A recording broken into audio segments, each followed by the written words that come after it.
ছোট লোকের বাচ্চা, ভালো করে কফি সার্ভ করতে পারোস না, রেস্টুরেন্টে জব দিয়ে নিছস। আমাকে নিয়ে যা বলার বলেন, আমার বাবাকে নিয়ে কিছু বলবেন না। আরে মূর্খের বাচ্চা কি করে শুনছস নি? মূর্খের বাচ্চা আমি না, মূর্খের বাচ্চা আপনি। আপনি অনেক শিক্ষিত হইতে পারেন, কিন্তু আপনার ভিতরে সুশিক্ষাটা নাই। আপনার গাড়ি বাড়ি ধন দৌলত অনেক অনেক অবশ্য হইতে পারে, কিন্তু মানুষের সাথে কিভাবে ব্যবহার করতে হয় ওই শিক্ষাটা আপনার মধ্যে নাই। ওইটার হইতে পারি, আমিও তো একজন মানুষ। আমি তো আর ইচ্ছে করে আপনার উপরে কফিটা ফেলাই নাই, সামান্য একটু কফি ফেলাচ্ছি দেখিয়া এত খারাপ ব্যবহার।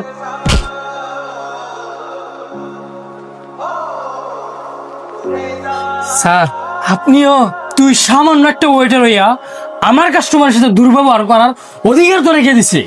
বাহ স্যার বাহ, অন্যায় করলো উনি আর আপনি আমার শাসাইতেছেন।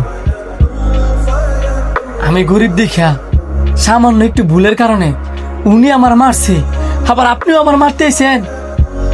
পৃথিবীর নিয়ম রে এমন, বড় লোকের যত দোষী হোক নাকি লিখে, গরিবের দোষটাই বেশি চোখে পড়ে। তোরে আবেগী কথা দিয়ে আমার রেস্টুরেন্ট চলতো না, বেরো।